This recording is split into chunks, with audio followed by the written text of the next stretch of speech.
오늘은 9월 7일 히브리서 4장 12절부터 16절까지입니다. 12절 말씀이에요. 하나님의 말씀은 살아있고 활력이 있어 좌우에 날선 어떤 검보다도 예리하여 혼과 영과 및 관절과 골수를 찔러 쪼개기까지 하여도 또 마음의 생각과 뜻을 판단하나니 하나님의 말씀에 대한 정의가 나오는데 하나님 말씀은 살아있대요. 그리고 활력이 있답니다. 그리고 좌우에 어떤 날선 검보다도 예리하대요. 그래서 그 예리한 하나님 말씀이 우리 혼과 영과 관절과 골수를 찔러 쪼개기까지 해서 내 마음과 생각의 뜻을 다 판단하신대요. 누가요? 하나님의 말씀이 판단하신대요. 이게 무슨 말이냐면 우리 안에 골수가 보입니까? 안 보이죠? 우리 혼과 영이 보입니까? 안 보이죠? 그러니까 이게 무슨 말이냐면 하나님의 말씀은 내 겉모습으로 드러난 내 인품, 성품, 내 생각 이런 것이 아니라 내 속에 감춰져 있는 내 인품, 성품, 죄성, 내 연약함 이런 것들 있잖아요. 그런 것들도 그 하나님 말씀에 들어옴으로 다 그것을 헤집어 놓는다는 거예요. 그러니까 하나님 앞에 나는 벌거벗은 자야. 하나님 말씀은 다 판단할 수 있다는 거예요. 나를. 그 얘기를 지금 하고 있다는 겁니다. 한마디로 말하면 모든 인간은 죄인이죠. 모든 인간은 죄를 짓고 살아요.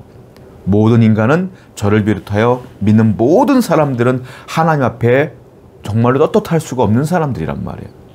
그렇다면 우리는 뭐가 필요하냐? 치료가 필요해. 치료. 그래서 치료를 하려면 진찰을 먼저 받아야 된다는 거죠. 그 진찰을 어떻게 받느냐? 내가 아픈 사람인지 내가 죄가 있는지 없는지 어떻게 내가 진찰을 받느냐? 하나님의 말씀으로 내가 진찰을 받아야 된다는 거예요. 그러니까 우리는 항상 하나님의 말씀의 진찰대 앞에 나를 세워야 돼.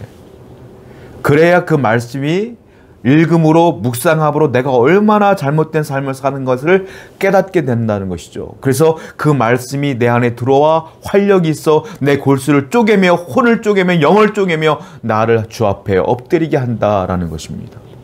오늘도 하나님의 말씀의 진찰대 앞에 여러분들을 세워놓으시기 바라요.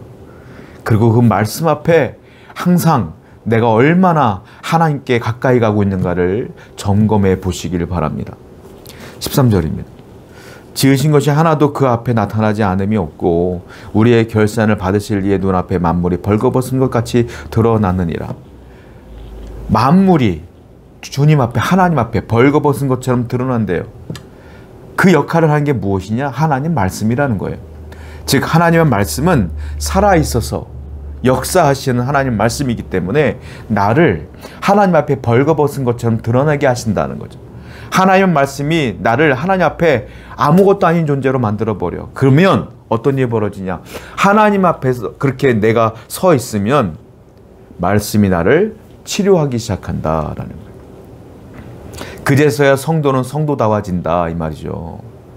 그러니까 성도는 하나님을 닮아가고 예수님을 닮아가고 하나님 뜻대로 살아가기 위해서는 언제나 말씀이 내 안에 역사해야 된다는 거예요. 한마디로 그거야. 여러분 성경이 하나님 말씀이 항상 우리 안에서 역사해야 내가 온전한 삶을 살 수가 있어요. 그러므로 항상 말씀을 사모하시고 사랑하시고 잘 들으시고 잘 묵상하시고 잘 암송하셔서 하나님 말씀과 평생을 동행하는 여러분 되기를 축원드립니다. 14절입니다. 그러므로 우리에게 큰 대제사장이 계시니 승천하시니 곧 하나님의 아들 예수시라. 우리가 믿는 도리를 굳게 잡을지어다. 그러므로 우리 안에는 그렇게 죄인인 우리가 말씀 앞에 엎드리면 우리는 깨끗한 사람이 없다는 것이죠. 그런데 놀라운 건 14절에 보니까 우리에게는 다행스럽게 대제사장이 계시대요. 그 대제사장이 누구냐면 예수 그리스도이시다. 그 대제사장이신 예수님이 우리를 항상 하나님의 중보대 앞에 서게 하신다는 것. 그리고 하나님 앞에 그 대제사장이신 예수님께서 우리를 변호해 주시는 거예요. 그걸 다른 말로 중보해 주시는 거예요. 말씀 앞에 딱 우리가 죄인인 게 드러나요. 하나님 앞에 벌거벗은 것처럼 딱 드러나. 그러면 우리 예수님께서 대제사장의 역할을 하신다 이거예요. 대제사장의 역할이 뭡니까? 이스라엘 사람들이 죄를 짓잖아요. 그러면 제물을 갖고 대제사장 앞에 갖고 나가죠. 그러면 대제사장은 그 갖고 온 제물을 갖고 하나님께 제사를 드려요. 그러면 하나님께서 그 제물을 흠양하시고 이스라엘 백성들의 죄를 용서하시는 거예요. 그러니까 대제사장은 뭐예요? 중보자야. 하나님과 죄인 사이에 있는 중보자가 대제사장이야. 근데 예수님의 역할이 뭐냐면 그 대제사장이 역할을 하신다는 것이죠. 나는 말씀 앞에 다 드러났어, 죄인인 것이. 그러면 예수님이 이제 하나님과 나 사이에 계셔서 나를 변호해 주신다. 그러면 하나님은 나를 용서해 주신다, 이 말이죠. 아무리 힘들고 어렵고 쓰러질 일이 벌어진지라도 그때마다 우리가 그래서 누구를 생각해야 되느냐? 대제사장이신 예수님을 묵상하셔야 된다라는 거예요. 오늘도 예수님 묵상하시고 예수님 바라보시고 예수님 때문에 힘내시는 여러분 되기를 축원드립니다. 15절입니다. 우리에게 있는 대제사장, 우리의 연약함을 동정하지 못하실 리가 아니요 모든 일에 우리와 똑같이 시험 받으신 이로시도에 죄는 없으시니라. 예수님을 설명하는데요, 대제사장이라는 거예요. 그런데 그분은 이 땅에 오셨을 때에 인간의 모습으로 오셨기 때문에 그 모습만 우리와 똑같지 그분은 죄가 하나도 없는 분이라는 거죠. 그러니까 전혀 다른 분이야. 죄가 없는 분이야. 그래서 그분이 우리의 죄를 중보해 줄 수 있는 거다라고 얘기하는 것입니다. 죄가 없는 완전한 분이시라는 거예요. 그러니까 여러분, 우리가 항상 기억해야 될 게 뭐냐면 주님은 인간의 모습으로 왔기 때문에 인간이 당하는 모든 고난을 다 당하신 분이야. 배고픔도 아시고요, 고통도 아시고요, 슬픔도 아시고요, 좌절도 아시고요, 다 아셔요. 그래서 뭐라고 했습니까? 우리의 연약함을 동정하지 못하실 리가 아닙니다, 이렇게 써있어요. 그분이 몸소 체험했기 때문에 우리를 동정하고 진정으로 우리를 위로할 수 있는 분이 예수님이다, 이 말이죠. 우리의 진정한 위로자는 예수님뿐이 없다. 여러분 친구가 진정한 위로자가 아니에요. 여러분들의 부모님이 진정한 위로자가 아니에요. 진정한 위로자는 이 모든 고통을 이미 겪으신 나의 예수님 외에는 없어요. 성도 여러분, 힘들고 어려울 때마다 예수님께 나아가십시오.